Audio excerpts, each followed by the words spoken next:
Hi everyone! Welcome po sa ating training this afternoon. So pag-uusapan naman po natin yung step-by-step process application pagdating sa DTR update, time-in adjustment. Tuwing kailan nga ba natin gagamitin ang time-in adjustment? Ibig sabihin po ng time-in adjustment, ibig sabihin mayroon kang gustong baguhin o lagyan mo ng time-in ang iyong DTR. Let's say kahapon, nagkaroon ka ng issue sa biometric, hindi nakita yung time-in mo. So pag ganun, need po natin mag-apply sa Employee Self-Service DTR update under po ng time-in adjustment. So, ibig sabihin, nagkaroon po tayo ng missed logs. Para sa pag-apply po ng time-in adjustment, syempre need po muna nating mag-login. Once na nakapag-login na po tayo sa ating employee portal, punta po tayo sa application. Doon sa application, siguraduhin po natin ito ay pending. Dito sa all, piliin po natin ang DTR update. Pindutin po natin ang new. Dito sa DTR type po, piliin po natin ang time-in adjustment. At make sure po natin ito ay apply as 1 day.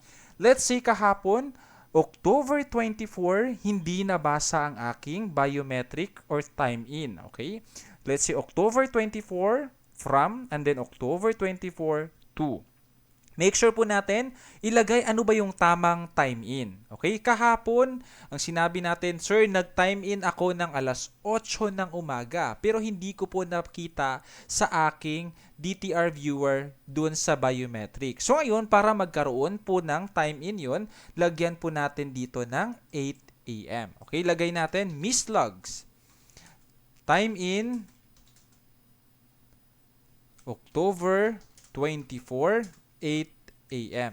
Okay? So, pag ibig sabihin nito, nawala yung time-in natin dun sa biometric, kaya po tayo nag-apply ng DTR update under time-in adjustment. Right after that, pindutin lang po natin ang submit button. Makikita natin dito yung save at makikita natin dito sa transaction under ng time-in adjustment. So, right after that, sabihan po natin yung ating manager, Ma'am, nagkaroon po ako ng application sa time-in adjustment kasi hindi po nabasa yung top-in, top-out ko sa biometric. Pa-approve na lang po. 8 a.m. po yung pasok ko po kahapon, ma'am, na hindi po nabasa. Right after that, once na na-approve na po yan, automatic po yan, masasama po yan sa DTR computation or payroll computation ng ating salaries and wages. So, ganun lang kabilis at kadali if in case mag-apply po tayo ng Employee Self-Service DTR Update under Time-in Adjustment. Maraming salamat po.